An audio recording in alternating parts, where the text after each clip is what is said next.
여러분 안녕히 주무셨습니까? 참 좋은 아침입니다. 오늘 1월 30일 수요일 말씀으로 드리는 오늘의 번제 함께 합니다. 예레미야서 51장 말씀 같이 합니다. 와, 이건 진짜 엄청 길어요. 응? 이제까지 굉장히 긴 장을 많이 봐왔습니다만은 64절까지 있습니다. 우리는 1절부터 6절까지만 같이 읽겠습니다. 시작. 여호와께서 이와 같이 말씀하시되 보라 내가 멸망시키는 자의 심령을 부추겨 바벨론을 치고 또 나를 대적하는 자 중에 있는 자를 치되 내가 타국인을 바벨론에 보내어 키질하여 그의 땅을 비게 하리니 재난의 날에 그를 애워싸고 치리로다. 활을 당기는 자를 향하며 갑옷을 입고 일어선 자를 향하여 쏘는 저는 그의 활을 당길 것이라. 그의 장정들을 불쌍히 여기지 말며 그의 군대를 전멸시켜라. 무리가 갈대아 사람의 땅에서 죽임을 당하여 엎드러질 것이요 관통상을 당한 자가 거리에 있으리라. 이스라엘과 유다가 이스라엘의 거룩하신 이를 거역함으로 죄과가 땅에 가득하나 그의 하나님 만군의 여호와에게 버림받은 호라비는 아니니라. 바벨론 가운데서 도망하여 나와서 각기 생명을 구원하고 그의 죄악으로 말미암아 끊어짐을 보지 말지어다. 이는 여호와의 보복의 때니 그에게 보복하시리라. 이 길고 긴 64절까지 기록되어 있는 예레미야서 51장 말씀 중심으로 내 모습 이대로는 못 받으신다 라는 제목의 하나님 말씀 증거합니다. 내 모습 이대로는 못 받으신다. 오늘 제목을 그 내용을 염두에 두면서 또 다르게 썼더라면 이럴 수도 있었을 것 같아요. 십자가 방식과 바벨론 방식. 근데 저는 정하기를 내 모습 이대로는 못 받으신다. 여러분 그 찬송가 214장을 기억하십니까? 214장이 내 모습 이대로 주 받으옵소서 이런 후렴이 반복되는 찬송가 아닙니까? 이건 이제 그 찬송가가 만들어지게 된 배경 설명이 있더라고요. 그 D.L. 무디 목사님께서 스코틀랜드 집회에서 복음을 전하는데 그 복음을 듣던 중에 한 소녀가 목사님 앞으로 다가옵니다. 그래서 목사님에게 너무 간절한 심정으로 질문을 합니다. 목사님, 하나님께서 저를 구원해 주셨다는 사실을 깊이 깨닫고 싶습니다. 그리고 하나님 앞에 마음껏 드리며 살고 싶고 주님의 더 큰 풍요로움을 느끼고 싶습니다. 어떻게 하면 좋겠습니까? 이 소녀가 대단하지요. 이런 영적으로 깊이를 느낄 수 있는 그런 질문을 했습니다. 그러니까 D.L. 무디 선생님께서 목사님께서 성경책을 읽어라. 성경 속에는 하나님의 풍성한 세계가 가득히 펼쳐져 있다. 그리고 네가 가지고 있는 건강을 주님 앞에 드리고 하나님께서 네게 주신 작은 재물이라도 하나님 앞에 드리며 살아가라. 그러면 그 주님의 풍요로움을 느끼고 또 내가 구원을 받았다는 사실을 깊이 깨달을 수 있다라는 그런 취지의 말씀을 이제 대답을 해주셨어요. 이 대답을 듣고 소녀가 눈물을 주르르 흘리며 조용히 고개를 들었답니다. 저는 글을 배우지 못해 성경을 읽을 수가 없습니다. 그리고 몸까지 약합니다. 이런 저를 받아주실까요? 가난해서 가진 것이 없는데 받아주실까요? 무디 목사님이 대답합니다. 그럼 받아주시고 말고 그 순간 소녀의 얼굴에서 광채가 나기 시작했다. 이렇게 이제 기록을 하고 있어요. 그때 이제 무디 전도단이 함께 무릎을 꿇고 기도하는데 소녀의 기도 내용이 이거였습니다. 주님 내 모습 이대로 받아주세요. 그러니까 이를 지켜보고 있던 그 자리에 아마 성가대석에 있었다 그래요. 지켜보던 엘리사 해밀턴 여사가 시를 써내려갑니다. 그것이 이제 214장 찬송가의 가사가 된 거예요. 나 주의 도움 받고자 주 예수님께 빕니다. 그 구원 허락하시사 날 받으시옵소서. 내 모습 이대로 주 받으옵소서. 날 위해 돌아가신 주 날 받으옵소서. 그리고 이제 2절, 3절, 4절이 쭉 되지 않습니까? 큰 죄에 빠져 영죽을 날 위해 피 흘렸으니 주 형상대로 빚어서 날 받으시옵소서. 자, 이렇게 이 엘리사 해밀턴 여사가 가사를 써내려가고 있는데 또 그 곁에 있던 음악을 통해서 무디 목사님과 평생 동역하던 아이라 데이빗 생키라는 분이 그 가슴이 불붙는 듯 해가지고 피아노를 두드리며 곡을 쓰기 시작해서 그래서 나주의 도움 받고자 주 예수님께 빕니다. 그 구원 허락하시사 날 받으시옵소서. 내 모습 이대로 주 받으시옵소서. 날 위해 돌아가신 주 날 받으시옵소서. 라는 214장 찬송이 만들어졌다는 겁니다. 감동이 되잖아요. 그렇죠?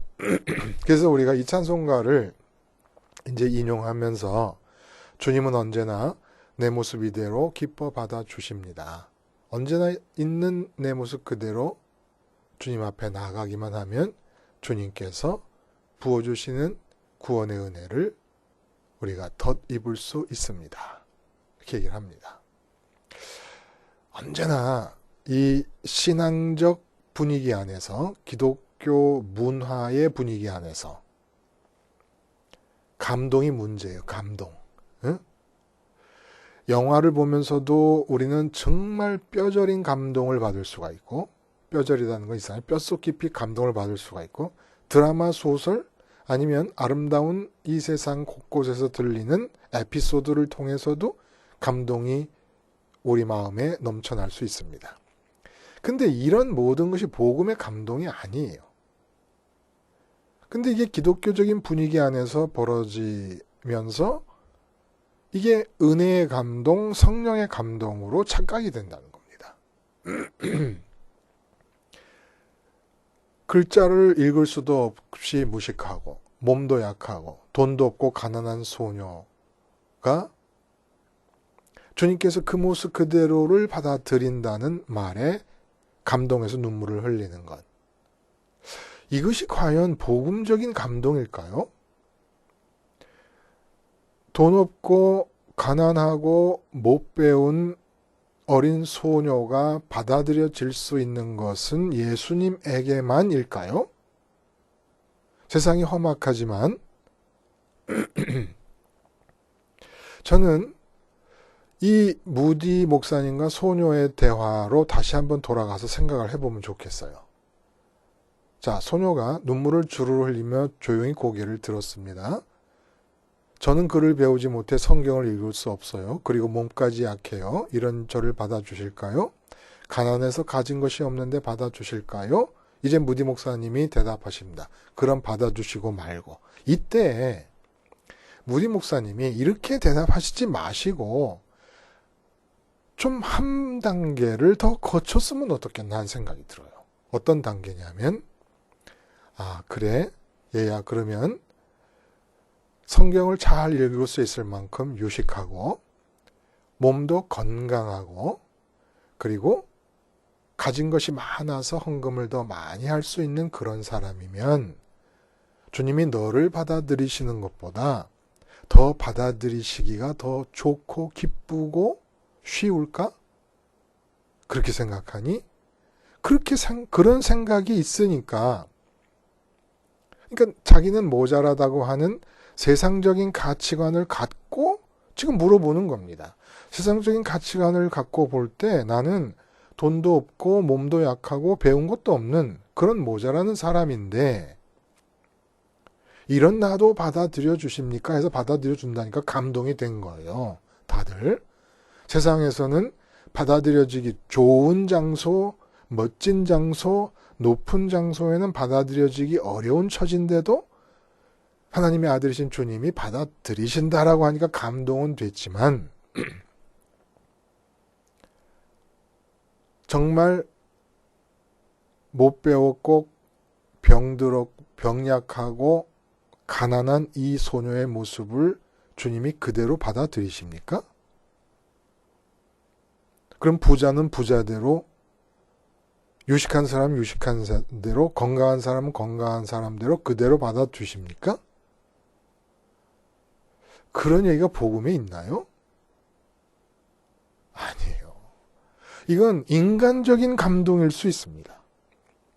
세상적으로 못났다고 하는 사람을, 아무도 환영하지 않은 사람을 받아준다 하니까 인간적인 감동은 될 수 있어. 소설적인 감동은 될 수 있지만 주님이 그런 사람을 언제 받아들이신다고 약속을 하셨습니까? 병약하고 못 배웠고 가난하든 건강하고 많이 배웠고 부작은 주님이 받아들이실 수 있고 하나님이 받아들이실 수 있는 모습은 내 모습 이대로가 아니에요. 주님 십자가에서 죽으신 그 모습이 내 모습으로 받아들여졌을 때, 나에게 먼저 주님의 십자가에서 죽으신 모습이 받아들여졌을 때, 무엇으로? 내 모습으로. 그래서 내가 주님의 십자가에서 죽은 모습이라고 인정할 때에 주님도 받아들이시고 하나님도 받아들이시는 것이지, 뭐 내가 약하고 힘없고 가난하고 병들었는데도, 그리고 많은 죄를 저질렀는데도 받아들이십니까? 죄를 저지른 것을, 그 사람을 왜 받아들이십니까? 가난해도 십자가에 죽어야 되고, 못 배웠어도 십자가에서 죽어야 되고, 병들었어도 십자가에서 죽어야 되고, 잘 배웠어도 십자가에서 죽어야 되고, 예수님 없이 하나님 없이 내가 죄를 안 짓고 살았다고 생각해도 십자가에서 죽어야 되고, 죄를 엄청나게 지었다고 생각해도 십자가에서 죽어야 되고, 주님이 받아들이실 수 있고 하나님이 받아들이실 수 있는 유일한 모습은 십자가에서 주님이 죽으신 그 모습을 자기 모습으로 삼는 사람일 뿐입니다. 내 모습 이대로라는 말을 앞뒤 다 떼고, 다 떼버리고, 맥락 다 떼버리고 그냥 진짜 내 모습 이대로를 주님이 받아들여 주신다고 생각해버리면 정말 곤란한 일이 벌어집니다. 절대로 내 모습 이대로 주님은 받아들이시지 않으십니다. 받아들이실 수가 없습니다. 그래서 하나님의 사역을 강조하는 사람들이 늘 그런 얘기해요. 우리가 힘없고 우리의 능력은 없지만 주께서 우리를 있는 그대로 내 모습 그대로 받아들여 주셔서 나를 사용하시고 나를 쓰실 것이다. 절대로 내 모습 그대로 쓰시는 법이 없습니다. 제자들도 결국은 십자가를 통과해서 십자가를 중심으로 난리를 칩니다. 도망가고 배신하고 뿔뿔이 흩어지고 결국은 십자가를 자기의 모습으로 받아들이고 자기의 죽음으로 받아들였을 때 하나님 쓰기 시작하시는 것이지 연약한 내 모습 이대로 쓰시는 게 아니라는 거예요. 사도 바울이 내가 약한 데서 강해진다라고 말씀하신 것은 자기의 약한 모습을 보면서 늘 십자가를 향해 갔다는 얘기를 지금 하고 있는 겁니다. 그래서 날마다 죽는다는 얘기를 하고 주님의 죽음을 짊어지고 다니는 얘기를 하고 갈라디아서 2장 20절에는 내가 이제 죽어버렸으니까 아예 주님이 산다. 나를 쓰시는 게 아니라 내 안에서 주님이 사시는 것입니다. 마치 하나님이 주님을 쓰신 것이 아니라 주님 안에 들어가 계시면서 당신이 활동을 하셨던 것처럼 나는 죽은 모습으로 있는 거예요. 세상에 대해서. 내가 세상에 대해서 죽은 모습으로 있을 때 약한 모습이었건 강한 모습이었건 돈이 있는 모습이었건 없는 모습이었건 배운 모습 못 배운 모습이었건 십자가에서 죽은 모습으로 있을 때 하나님이 오셔서 당신이 직접 일을 하시는 것이지 우리를 쓰시는 것이 아닙니다. 그래서 우리의 약함이라든지 이런 모든 것들이 주님의 십자가를 향하게 하는 계기이고 채찍은 될 수 있지만 그 모습을 그대로 받아들이실 수는 없습니다. 그래서 소녀에게 제가 무디 선생님의 자리에 있었다 그러면 그렇게 대답을 했을 거예요. 그래? 그럼 부자는 더 잘 받아들여 주실까? 배운 사람은 하나님, 주님이 더 잘 받아주실까? 건강한 사람일수록 더 쉽게 받아들여질까? 아니야. 건강해도 부자도 너처럼 가난하고 병이 들고 약해도 우리 모두는 주님의 십자가를 향해 가야 되고 주님의 죽으신 모습을 내 모습으로 받아들여서 지금 너의 모습 그대로가 아니라 십자가에서 죽으신 예수님의 모습이 너의 모습이 되었을 때 주님은 널 받아들이실 수가 있다. 저는 그렇게 얘기했을 것 같아요. 바벨론에 대한 멸망의 예언이 앞장도 엄청나게 길었어요. 46절까지 있었습니까? 오늘은 64절까지 있는데 46절 얘기하는 동안에도 반복해서 얘기가 계속됐습니다. 근데 오늘 또 바벨론에 대한 멸망 예언이 장장 64절에 걸쳐서 또 반복되고 있습니다. 그리고 이 바벨론에 대한 멸망을 기어코 시키고 말겠다고 하는 하나님의 결심이 곳곳에서 보여요. 앞에도 많이 보이는데 가령 53절 같은 경우 보면 가령 바벨론이 하늘까지 솟아오른다 하자. 높은 곳에 있는 피난처를 요새로 삼더라도 멸망시킬 자가 내게로부터 그들에게 임하리라. 요의 말씀입니다. 이건 마치 억울하게 죽는 사람이 너무너무 분해서 죽으면서도 내가 죽었을지라도 귀신이 돼서 너를 지고 끝까지 쫓아가서 너를 죽이고 말리라. 이렇게 말하는 것 같은 그런 결심이 보이는 것 같은 하나님의 의지가 지금 기록이 되어 있습니다. 하나님이 이처럼 강력하게 이 세상에서 일어나면 절대로 안 된다고 생각하시는 첫 번째고 마지막 일이 뭔지 아십니까? 하나님이 너무너무 싫어하시는 일, 그게 바로 바벨론 방식의 삶이라는 거예요. 바벨론 방식의 라이프 스타일. 이것이 무엇일까? 예루살렘 성과 예루살렘 성전을 없애버린 장본인이라고 하는 사실에서부터 이 이야기가 비롯될 수 있어요. 바벨론 방식이라는 게. 그래서 이 바벨론에 대한 예언에서는 다른 나라에 대한 예언에서는 잘 보이지 않는 특징적인 면이 있습니다. 그게 뭐냐면 예루살렘 성전에 대해서 예루살렘 성과 예루살렘 성전에 대해서 바벨론이 행한 그대로 바벨론에게 멸망을 안겨주겠다. 이런 내용이에요. 바벨론이 장본이 되니까. 그러면 이렇게 바벨론이 예루살렘 성전과 예루살렘 성을 멸망시킨 그대로 멸망을 당하게 될 것이다라는 이 이야기 속에 숨겨진 의미가 도대체 뭘까요? 여기에 바벨론 방식이 있다는 거예요. 예루살렘 성이 있고 예루살렘 성전이 있었던 이유는 뭡니까? 상번제 방식의 삶을 하나님이 원하셨기 때문에 그래요. 상번제 방식의 삶이라는 건 뭐겠습니까? 이건 십자가 방식의 예표예요. 십자가로 생활하는 방식의 예표적인 것이 상번제 방식의 삶이었다는 거예요. 상번제는 아침과 저녁으로 아침 오후에 2번씩 어린 양을 죽이지 않습니까? 근데 번제의 의미가 그렇듯이 왜 아침에 상번제를 드려요? 그러니까 모든 사람의 일과가 시작되기 전부터 번제가 드려지기 시작하면서 하루를 시작하면서 지금도 예루살렘 성전에서 상번제가 드려지고 있구나라는 생각을 하게 됩니다. 왜 그래요? 이 모습 이대로 살면 안 된다는 것이 바로 그 의미라는 거예요. 상번제를 드리는 목적이고 그 상번제라는 행사의 존재의 의미가 바로 거기 있다는 겁니다. 도대체 내 모습 이대로는 왜 살면 안 되는 겁니까?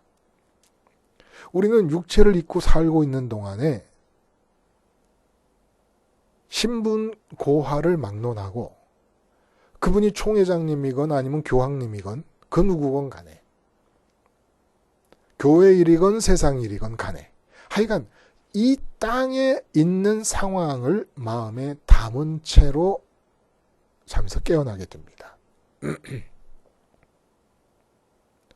자식 일이면 자식 일을 담게 되고 오늘 직장에 나가서 해야 될 일 직장에 나가서 해야 될 일 사람이면 사람 누군지 마음에 꼭 반드시 첫 번째로 생각하는 것이 이 세상에 있는 것들을 담고 깨어나서 그 모습 그대로 삶을 시작하려고 합니다. 내 모습 이대로는 안 된다는 거예요. 언제나 우리의 삶은 내 마음에서 하나님이 제1현실인 상태, 하나님의 살아계신 하나님이 제1현실인 상태에서 삶을 출발해야만 된다는 겁니다. 이게 선민에게 하나님이 요구하시는 삶의 방식이에요. 내가 네 마음에 느껴지는 첫 번째 현실인 상태로부터 그 다음에 먹고 사는 일, 직장 문제, 아내 남편과의 만남, 자녀와의 만남, 부모님과의 관계, 형제와의 관계, 사업하는 일, 모든 것이 하나님이 제1현실이라고 하는 그 마음의 상태로부터 출발해야 되는데 언제나 우리 마음은 이 세상 것 중에 어떤 것들, 사람이든 사물이든 상황이든 사건이든 과제든 오늘 있어야 될 스케줄이든 마음에 담고 그것을 제1현실로 삼아서 삶을 출발하게 됩니다. 절대로 내 모습 이대로 살지 말라는 거예요.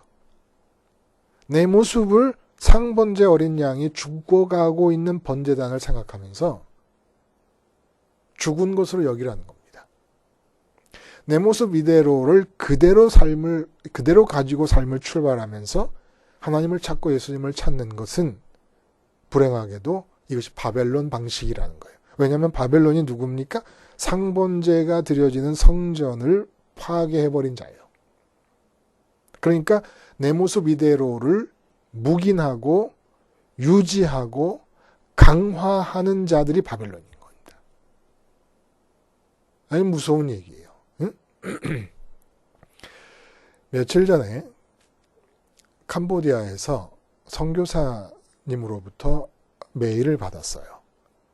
이제 우리 십자가 복음 방송의 말씀을 저와 함께 공유하고 있는 그런 선교사님 부부인데 4년 전에 중국에 있는 그 선교사님의 딸 유학을 가면서 캄보디아에 있다가 중국으로 유학을 가면서 이제 문의를 해온 거예요. 중국에는 우리가 지금 유튜브를 통해서 방송을 하는데 그 구글과 유튜브를 다 차단시켜 놨습니다.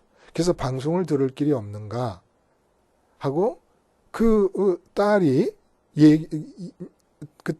내 이름을 제가 말할 뻔했는데 하여간 그 따님이 이제 그 방송 들을 길을 모색하는 과정 중에 이제 문의를 해와서 이렇게 기억을 하고 있습니다. 그 딸을 너무 이제 제 마음속에는 기특하지 않습니까? 응? 근데 그 엊그제 온 메일에 제가 2시 23분에 정확하게 메일을 열어봤는데 중국의 유학가 4학년이 된 그 따님이 이제 졸업할 때가 다 됐는데 자꾸 이제 기침이 나와서 하도 기침이 이제 심하다 그러니까 캄보디아로 와서 아빠 엄마 곁에서 좀 쉬라 그런 모양이에요. 근데 며칠이 지나도 감기약을 먹이면서 하는데 안 떨어져요. 그래서 병원을 갔더니 그 선교사님의 따님의 폐가 그 메일에 표현된 그대로를 옮겨 부르면 폐가 다 녹아서 없어졌다는 겁니다. 폐렴이 걸렸는데 중국에 공기도 안 좋고 또 혼자 사니까 뭐 먹을 거는 제대로 먹었겠는지 이 폐렴은 잘 먹어야 되거든요, 우선. 근데 그런 상황에서 혼자 공부하고 하느라고 그냥 좀 아프면 진작 좀 알아서 캄보디아 엄마한테로 왔으면 좋은데 그 무리해서 아이가 공부를 하다가 그러면 이게 폐렴이 걸린 걸 모르고 있으면서 이 폐렴에다 먹혀버렸다는 겁니다. 폐가 다 녹아 없어졌다니 무슨 말이에요? 예? 그래서 캄보디아는 태국병원을 갔더니 여기서는 할 수가 없으니까 태국에 있는 본사 병원으로 가라. 그런데 헬리콥터인가 비행기로 옮기는데 1,800만 원, 에크모라는 기계를 동원해서 이 환자의 상태를 악화되지 않도록 유지하면서 가는데 1,000만 원, 약값이 1,000만 원. 그러니까 온 연락망으로 닿는 선교사님들이 다 도와가지고 경비를 대고 이런 일이 진행되는 가운데 싸움을 보는 거예요. 싸움을. 이 아빠 선교사님과 엄마 선교사님이 딸이 폐가 녹아서 없어진 그 상황보다 더 큰, 더 강력한 마음에 느껴지는 현실이 있겠습니까? 근데 하나님과 주님이 살아계신다는 상황이 마음의 현실로 느껴지게 하시기 위해서 싸우는 모습이 보이는 거예요. 매일 속에. 제가 답장을 드리면서 그랬습니다. 제가 똑같은 일을 당했다면 선교사님 부부가 하시는 것 같은 그런 것을 전혀 못할 것 같다라고 하는 생각을 하면서 제가 메일을 드리는 이 내용들을 제가 똑같은 일을 당하면 이번에는 선교사님께서 저에게 편지로 보내주시옵소서. 결국 우리는 물론 병이 들었기 때문에 태국으로 옮기고 하는 병자에게 허락되어진 절차를 밟습니다. 근데 그 모든 과정이 진행되는 동안에 우리 선민이 해야 될 일은 지금 딸의 폐가 녹아 내려가고 있다는 그 상황보다 하나님이 살아계시고 하나님이 천지를 지으셨고 하나님이 나에게 자비가 풍성하시다는 그 사실을 더 우선적인 현실로 느끼기 위한 싸움을 해나가는 겁니다. 어떻게? 십자가에서 딸이 첫 번째 현실로 느껴지는 내 모습 이대로를 죽이면서 딸의 폐가 심각한 치명적인 상황에 처해 있는 그 현실이 첫 번째 현실이 아닐 부모가 세상에 누가 있겠습니까? 근데 하나님이 원하시는 것이 무엇이냐? 여호사밧 왕이 나라가 풍전등화의 위기에 처했을 때도 모압, 암몬, 그리고 그 마온 연합군이 쳐들어와서 처했을 때도 그들이 진격해 들어오기 직전의 상황을 현실로 느끼기보다 자비가 영원하신 하나님이 살아계신다는 것을 현실로 느끼기 위해서 금식하고 백성들과 함께 기도했던 것처럼 우리는 그 암몬, 마온, 모압 연합군이 쳐들어왔다는 것이 내 마음에 들어와서 내 마음의 첫 번째 현실이 된 이 모습 이대로 삶을 출발하면 안 되는 거예요. 이게 뭡니까? 바벨론 방식이라는 거예요. 상분제가 드려지는 성전을 뭉개버렸습니다. 이것은 이 세상에서 바벨론 방식을 피할 수 있는 내 모습 이대로 세상이 첫 번째 현실로 느껴지고 있는 이 내 모습 이대로 살지 않을 수 있을 유일한 길인 성전의 상번제를 없애버린 겁니다. 그래서 바벨론 방식을 따르는 사람들, 바벨론 방식의 지도자들이 하는 것은 교회 안에서도 버젓이 강대상에서 하나님 살아계심이 첫 번째 현실이 아니라 이 세상에 주어져 있는 상황이나 일이나 사람이 첫 번째 현실인 교인들에게 그 상태를 묵인하고 강화시키고 발전시키는 방향으로 설교를 해나간다면 이야말로 교회 안에 있는 바벨론이 아니겠습니까? 그래서 이 오늘 본문을 보면 바벨론의 필연적인 멸망을 거듭거듭 반복해서 얘기합니다. 근데 이것이 누가 들을 거냐 하면 이 예언을 바벨론의 포로로 잡혀간 유대 사람들이 들을 거예요. 그래서 그 포로로 잡혀가는 사람에게 이 예언의 내용을 건네준 거예요. 두루마리로 써서. 바룩이 썼겠죠. 그래서 건네줬어요. 그 끝에 부분에 나옵니다. 갖고 가서 그것을 읽고 돌멩이에 묶어가지고 강물에 빠뜨려요. 바벨론이 이렇게 망할 거라는 걸 상징적으로 보여주기 위해서. 여기서 하시려는 얘기가 뭐예요? 지금 포로로 잡혀간 사람들의 눈에 비치는 바벨론은 바벨론 역사상 최전성기를 이루는 그 느부갓네살 왕 때입니다.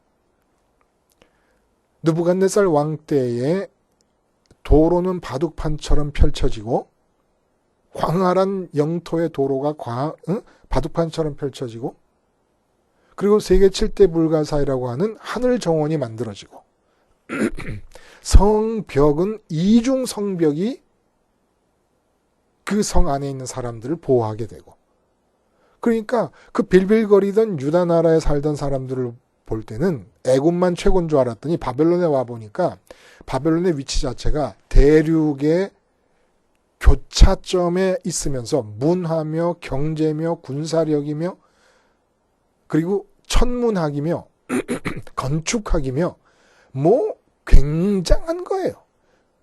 이런 걸 보고 입이 딱 벌어져 있는 포로들에게 바벨론이 망할 거라는 얘기를 들려주라는 겁니다.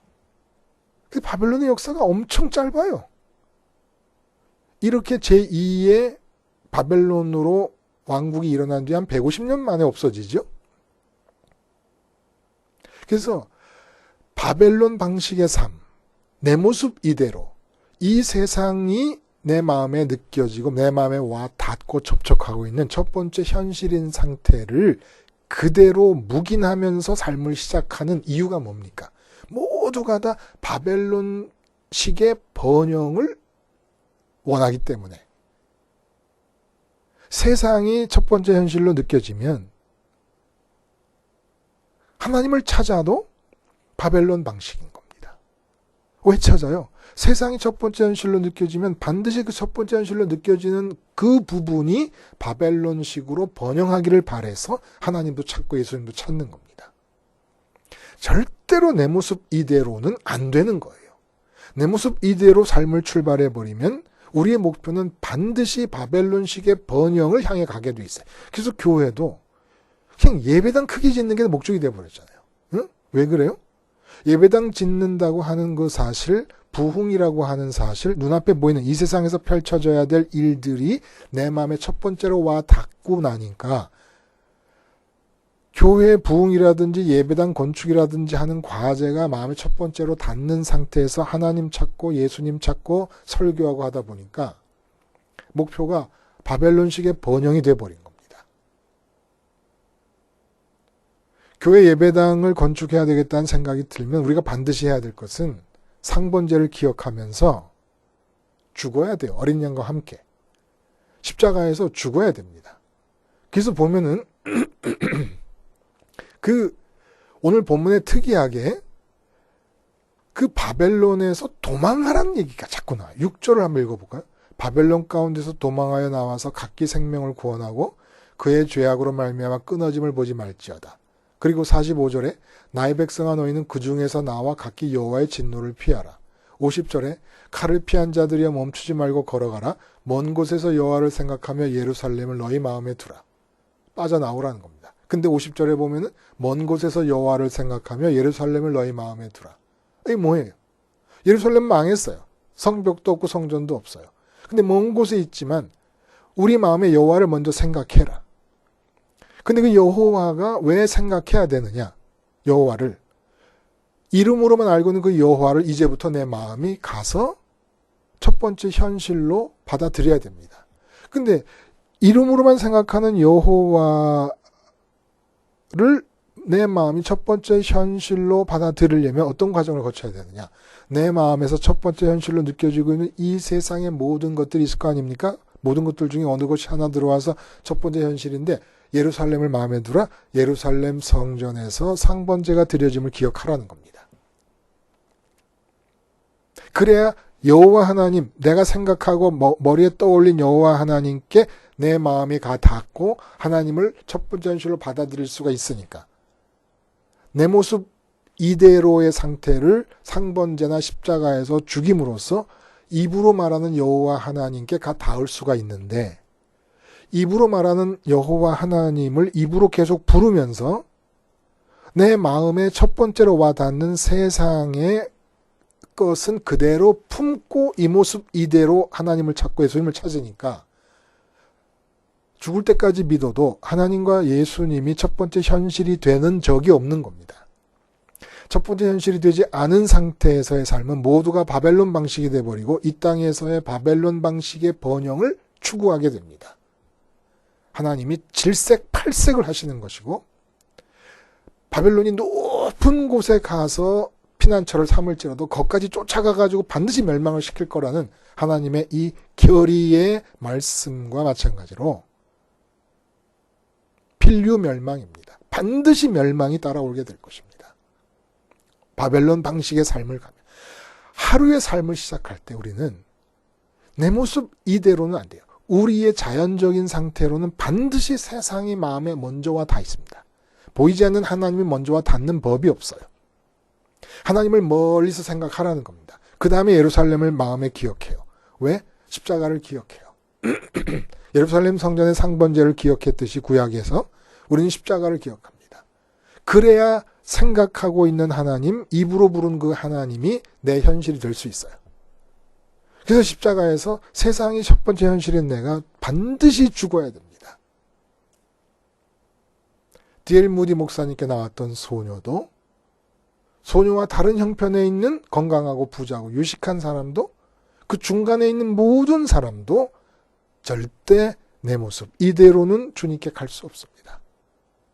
주님의 십자가에서 비참하고 참혹하게 죽으신 그 모습이 내 모습인 것을 인정해야만 주님께 갈 수 있고 하나님 아버지께 갈 수 있고, 그래서 하나님 아버지가 첫 번째 현실로 느껴질 수가 있고, 그렇게 출발하는 삶에 하나님 나라가 임할 수 있는 것이지요. 기도하시겠습니다. 하나님 아버지, 내 모습 이대로 삶을 매일매일 출발해 가는 바벨론 방식이 십자가에서 철저히 끊어지게 하시고, 오직 하나님만이 나의 첫 번째 마음의 현실이 될 수 있기 위한 십자가 방식만으로 하루하루의 삶의 내용을 채워가게 해 주시옵소서. 예수님의 이름으로 기도드리옵나이다.